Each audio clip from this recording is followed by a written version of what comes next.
Atención México, Sheinbaum acaba de dejarlos en ridículo. A Trump, al PAN, al PRI y a todos los que apostaron a que México se iba a quedar solo. Se equivocaron de forma catastrófica. Hace exactamente 48 horas, algo ocurrió en Brasilia, que los noticieros convencionales te presentaron como una visita diplomática de rutina. No lo fue. Mientras tú veías el titular, canciller mexicano se reúne con Lula, lo que en realidad estaba ocurriendo era el nacimiento silencioso del eje de poder latinoamericano más importante del siglo XXI.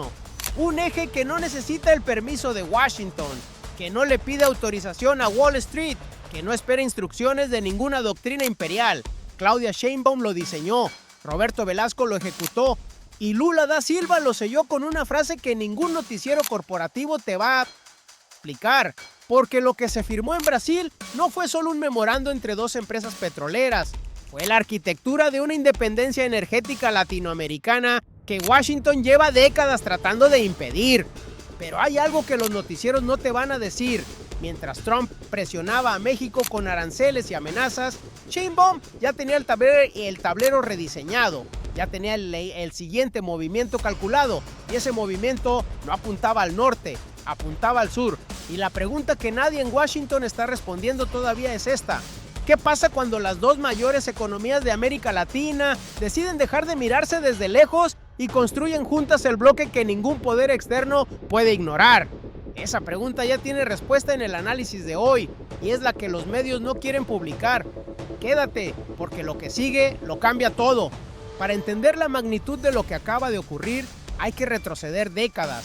América Latina fragmentada. Esa fue la condición que el viejo orden necesitó para funcionar.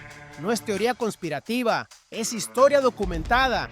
Durante más de 70 años, la lógica del poder hegemónico norteamericano dependió de una cosa: que México mirara exclusivamente hacia el norte y que Brasil mirara exclusivamente hacia el sur, que nunca coordinaran, que nunca construyeran un eje propio, que siempre negociaran por separado desde posiciones de debilidad individual con una potencia que los enfrentaba desde la fuerza colectiva. Esa fue la doctrina Monroe en la práctica, no una declaración, un sistema. Y los gobiernos del PRI y del PAN lo perpetuaron con disciplina impecable. México firmó el Tratado de Libre Comercio de América del Norte en 1994 y le entregó a ese tratado prácticamente toda su política exterior. El TEMEC se convirtió en el horizonte único, Washington en el único interlocutor que importaba, Brasil en un vecino lejano con quien había buenas palabras pero poca acción. El manual de siempre decía: no irrites al norte, no construyas alternativas, negocia desde la sumisión, llámala pragmatismo. Ese manual funcionó para las élites que se beneficiaban de él. Para el pueblo mexicano, produjo décadas de dependencia estructural. Un país con los recursos naturales suficientes para ser potencia energética que seguía importando gasolina refinada porque nunca invirtió en su propia capacidad. Y entonces llegó el dato que lo cambió todo. Llegó la Cuarta Transformación, llegó Claudia Sheinbaum y con ella llegó una premisa radicalmente diferente: la soberanía no se negocia, ni con Washington, ni con Wall Street, ni con nadie. La diferencia entre Sheinbaum y los gobiernos anteriores no es solo ideológica, es estratégica. Es la diferencia entre un país que reacciona y un país que diseña, entre una política exterior que administra la dependencia y una que construye activamente las alternativas. Lo que ocurrió en Brasilia esta semana es la expresión más concreta de esa diferencia. Pero hay algo que los noticieros no te van a decir. Para entender por qué este movimiento fue posible ahora, hay que entender primero cómo se construyó la trampa que los adversarios de México creían que era permanente. El primero de los 3 errores lo cometieron hace décadas. Y en su momento parecía una decisión brillante. Los gobiernos del PRI y del PAN apostaron todo al eje norte, el TELCAN primero, el TEMEC después. La lógica era seductora: acceso garantizado al mercado más grande del planeta, Inversión extranjera directa asegurada, estabilidad macroeconómica atada a la economía norteamericana. Lo que no calcularon era que esa decisión acababa de convertir la mayor ventaja geográfica de México, su posición entre dos mundos, su capacidad de ser puente, en una dependencia de dirección única. Cuando Washington decide presionar, México no tiene con quién renegociar desde la fuerza, no tiene el contrapeso que tiene cualquier potencia real. Tiene un solo cliente y ese cliente sabe exactamente cuánto puede apretar antes de que duela demasiado. 70 años de esa lógica dejaron a México brillante en integración norteamericana y huérfano en diversificación estratégica. Ese fue el primero. El segundo error lo cometió Washington hace menos de 2 años y también parecía inteligente. La administración Trump calculó que la presión bilateral, aranceles, amenazas migratorias, retórica agresiva, mantendría a México suficientemente ocupado, suficientemente a la defensiva, suficientemente aislado para no poder construir alternativas reales. El razonamiento era el de siempre. Si un país está gestionando una crisis con su vecino del norte, no tiene energía política ni capacidad diplomática para mirar hacia otro lado. La presión como instrumento de parálisis. Lo que Washington no calculó era que esa presión estaba produciendo exactamente el efecto contrario. Cada arancel amenazado fue un argumento más para diversificar. Cada bravuconada fue una razón más para que Sheinbaum buscara interlocutores alternativos. La presión no paralizó a México, lo empujó a moverse más rápido hacia el sur. Detente un segundo aquí, porque lo que sigue es más importante. El tercer error fue el más costoso. Y lo cometieron quienes apostaron por la parálisis de Pemex como punto de vulnerabilidad permanente de México. El razonamiento era técnico, pero la apuesta era política. Pemex tiene una deuda histórica en tecnología de aguas profundas. La extracción en aguas profundas es la frontera donde está el petróleo mexicano del futuro, y dominarla requiere décadas de inversión tecnológica que los gobiernos del viejo régimen nunca hicieron. Los que apostaban por mantener esa debilidad calcularon que México seguiría dependiendo indefinidamente de empresas extranjeras para acceder a sus propios recursos. Lo que no calcularon era que Petrobras ya había resuelto exactamente ese problema. Brasil enfrentó el mismo desafío en los años 90, lo resolvió. Construyó la empresa petrolera que hoy opera en aguas profundas con una eficiencia que ninguna empresa privada extranjera puede igualar en ese contexto. Y esa experiencia, esa tecnología, ese conocimiento acumulado en décadas de trabajo soberano estaba disponible. Solo hacía falta que alguien tuviera la visión para pedirlo y la dignidad para no pedirlo de rodillas. Ese tercer error fue lo último que calcularon mal, porque para entonces Sheinbaum ya tenía el tablero rediseñado. Mientras los adversarios de México contaban sus fichas, Sheinbaum ya había movido las suyas. El movimiento no empezó esta semana, empezó en silencio, con meses de trabajo diplomático que ningún noticiero corporativo siguió con la profundidad que merecía. El canciller Roberto Velasco llegó a Brasil no como emisario de una visita de cortesía. Llegó con un mandato específico, con una agenda construida con precisión quirúrgica y con un mensaje personal de Claudia Sheinbaum para Luis Ignacio Lula da Silva. El compromiso de México con esta relación no es retórica, es política de Estado. El primer movimiento fue la 6ª reunión de la Comisión Binacional Brasil-México. No es un evento menor, es el principal mecanismo de diálogo político y cooperación entre las dos mayores economías y naciones más pobladas de América Latina, y esta fue la 6ª edición, lo que significa que la arquitectura institucional de esta relación lleva años construyéndose. Lo que ocurrió esta semana no fue una improvisación, fue la culminación de un proceso. El segundo movimiento fue el memorando de entendimiento entre Pemex y Petrobras, y aquí es donde el tablero se complica para sus adversarios. Este memorando no es una declaración de intenciones, es un mecanismo operativo con vigencia inicial de 2 años que articula 3 elementos concretos: la experiencia de Petrobras en extracción en aguas profundas, el potencial energético de México y la infraestructura de Pemex. Intercambio técnico, intercambio tecnológico, intercambio regulatorio, y ya está en marcha. Una delegación de Pemex está en Río de Janeiro ahora mismo, no en el futuro, ahora. El tercer movimiento fue el más silencioso de todos, y es el que hace este eje irreversible. México y Brasil coordinaron su posición ante la candidatura de Michelle Bachelet a la Secretaría General de las Naciones Unidas. Dos potencias latinoamericanas que representan más del 60% del Producto Interno Bruto regional, empujando juntas hacia la reforma del multilateralismo global. Eso no es diplomacia menor, eso es política de civilización. Quédate porque la última pieza lo cambia todo. Velasco también firmó dos memorandos adicionales, uno de cooperación educativa entre cancillerías, que llevará cursos de portugués y cultura brasileña al Instituto Guimarães Rosa de México, y otro entre la Secretaría de Ciencia, Humanidades, Tecnología e Innovación de México y el Ministerio de Ciencia, Tecnología e Innovación de Brasil.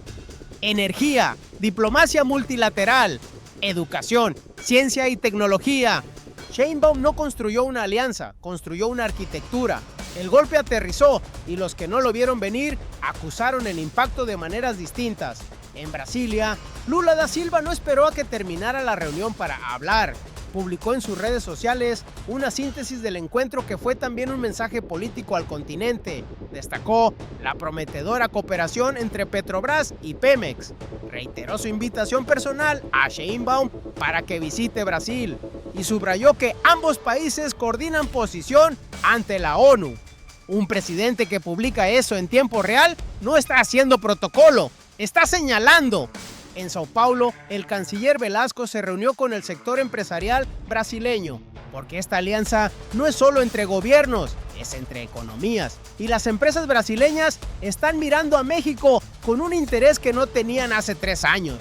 Detente un segundo y procesa lo que eso significa. Mientras tanto, en México, algo sucedía que el análisis superficial no captura. En Río de Janeiro, en este momento, hay un técnico de Pemex sentado frente a un ingeniero de Petrobras. Está aprendiendo, está tomando notas, está absorbiendo décadas de experiencia brasileña en aguas profundas que en los próximos años van a transformar la capacidad energética de México. Ese técnico no está en una sala de juntas de una empresa extranjera negociando desde la debilidad. Está en una institución soberana latinoamericana, en un intercambio entre pares, con la dignidad de quien llega a aprender porque eligió aprender con sus aliados y no depender de sus extractores. Eso es la soberanía energética en acción, no en un discurso, en un ingeniero.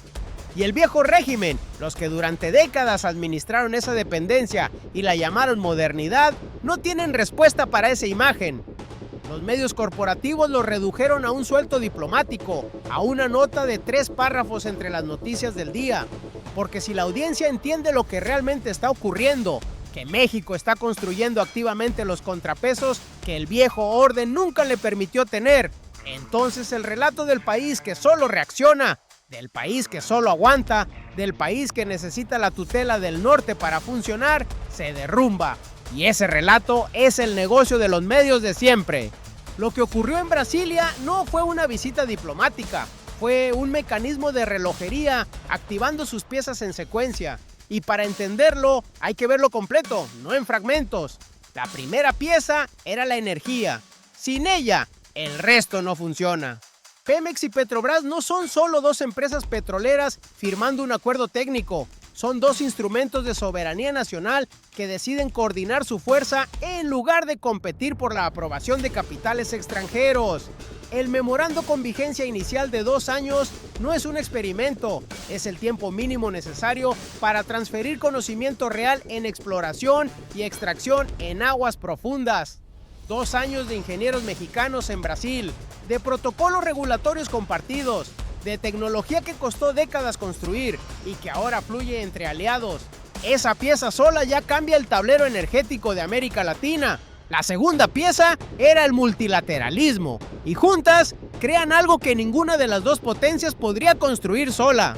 México y Brasil respaldando coordinadamente la candidatura de Michelle Bachelet a la Secretaría General de las Naciones Unidas no es un gesto de cortesía hacia una expresidenta chilena. Es una declaración de intenciones sobre qué tipo de ONU quieren estos dos países. Una ONU con liderazgo latinoamericano, una ONU donde el sur global no solo ocupa un asiento, sino que ocupa la cabecera. Dos países que representan más del 60% del Producto Interno Bruto latinoamericano, empujando en la misma dirección en el organismo multilateral más importante del planeta. Eso no se improvisa, eso se diseña. Pero la tercera pieza es la que nadie vio y es la que hace este movimiento irreversible. La sexta reunión de la Comisión Binacional Brasil-México no es solo un evento, es la prueba de que esta arquitectura tiene historia institucional. 5 reuniones anteriores, años de construcción silenciosa.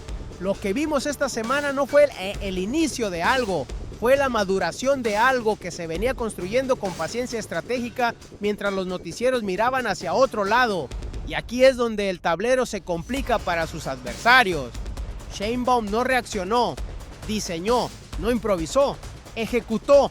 Y lo que ejecutó no es una alianza bilateral, es la columna vertebral de una América Latina que toma decisiones propias sobre su energía, su diplomacia y su futuro científico. Pero hay una dimensión de este movimiento que aún no hemos tocado y es la que va a definir los próximos 12 meses de la política latinoamericana. ¿Qué pasa si Bachelet llega a la Secretaría General de la ONU con el respaldo coordinado de México y Brasil? ¿Qué precedente sienta eso para el multilateralismo?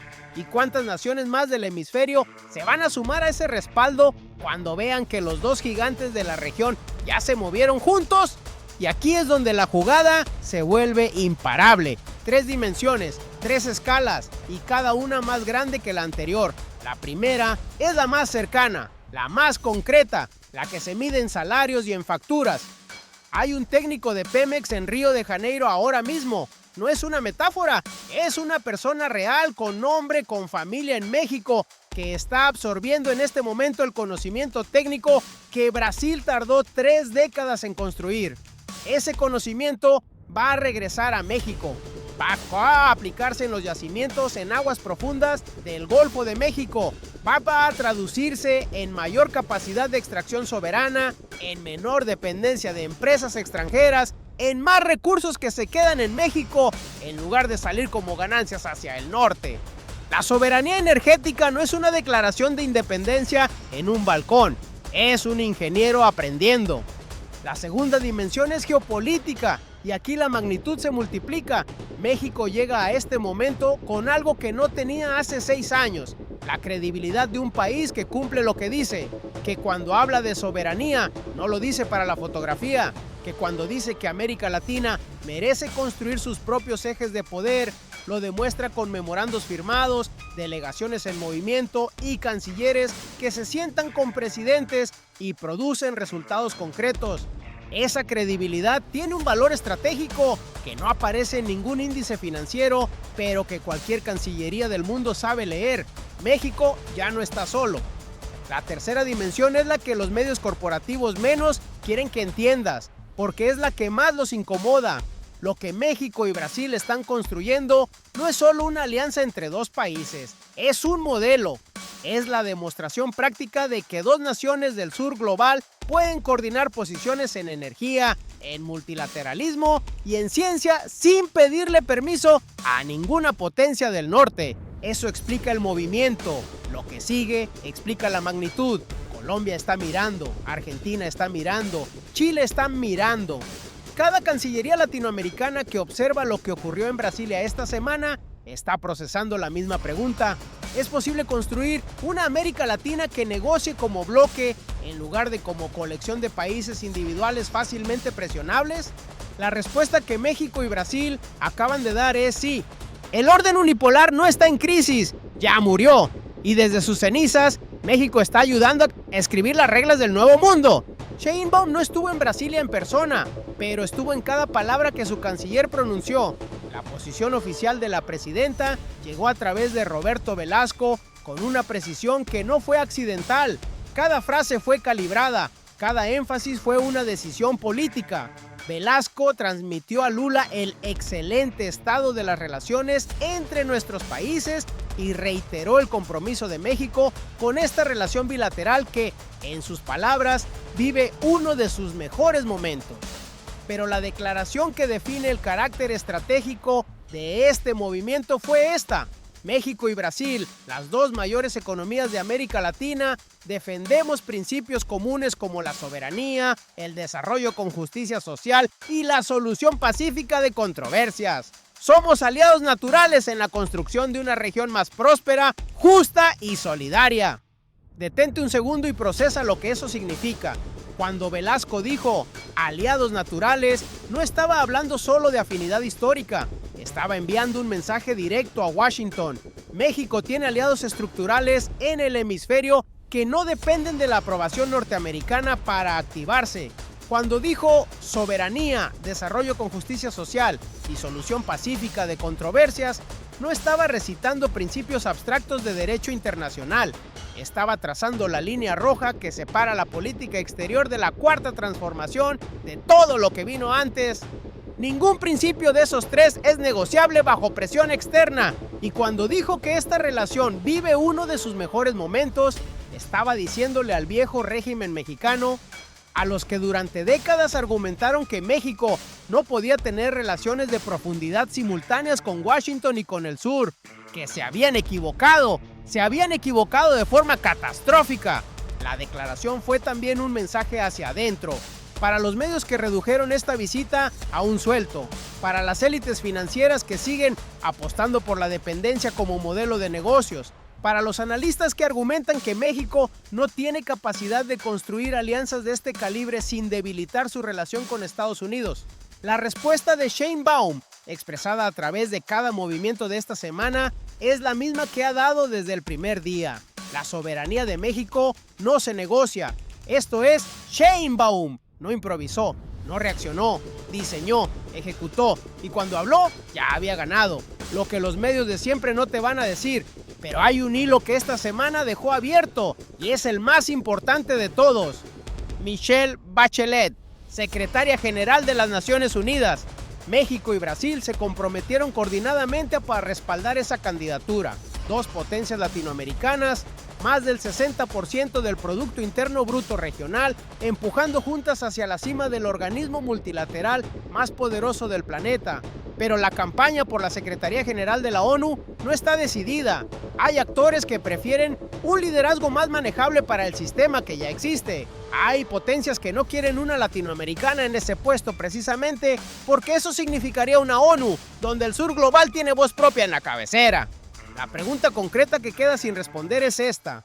¿Cuántos países del hemisferio se van a sumar al bloque México-Brasil detrás de Bachelet en las próximas semanas? ¿Y qué capacidad real tiene esta coalición de imponer un resultado en un proceso donde las grandes potencias del Consejo de Seguridad tienen veto? Eso lo vamos a estar siguiendo en los próximos análisis. Pero hay algo más, algo que tiene fecha.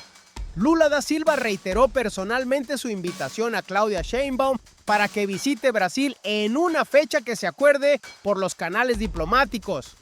Esas palabras no son protocolo, son la señal de que la siguiente fase de esta arquitectura está en construcción, que lo que se firmó esta semana es el piso, no el techo. Cuando Sheinbaum visite Brasil, y la visita está en marcha, es cuestión de cuándo, no de sí, lo que ocurrirá no será una foto entre mandatarios, será la consolidación pública del eje latinoamericano más poderoso del siglo XXI frente al mundo entero.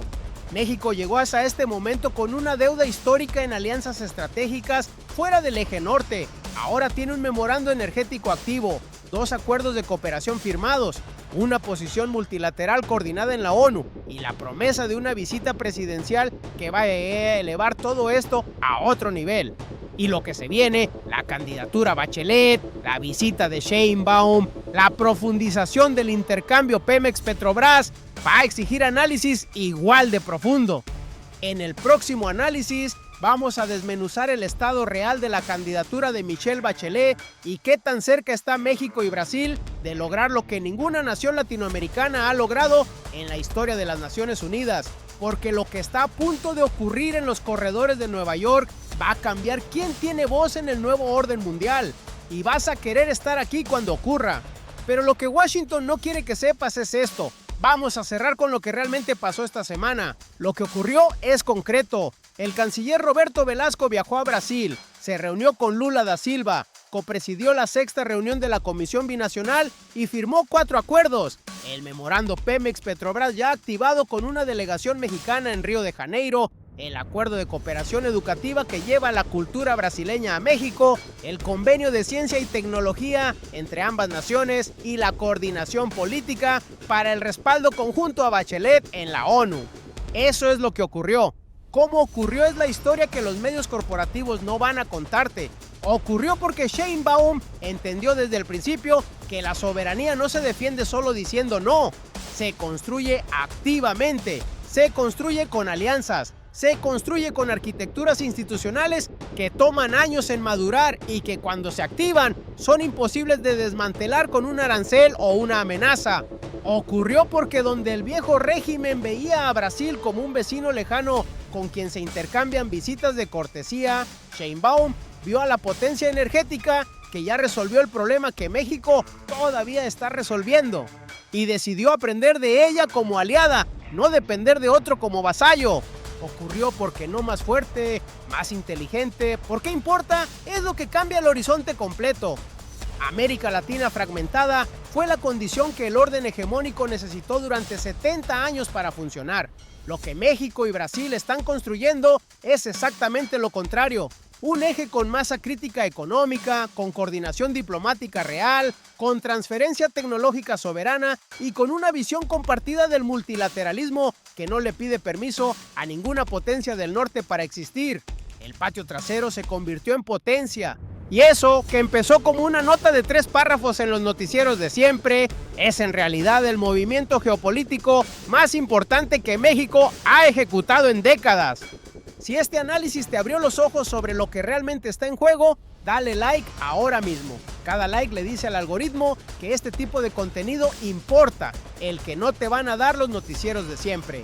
Suscríbete al canal y activa la campana, porque lo que viene en los próximos días, Bachelet, la visita de Sheinbaum a Brasil, la profundización del eje energético, va a necesitar análisis así de profundo y vas a querer estar aquí.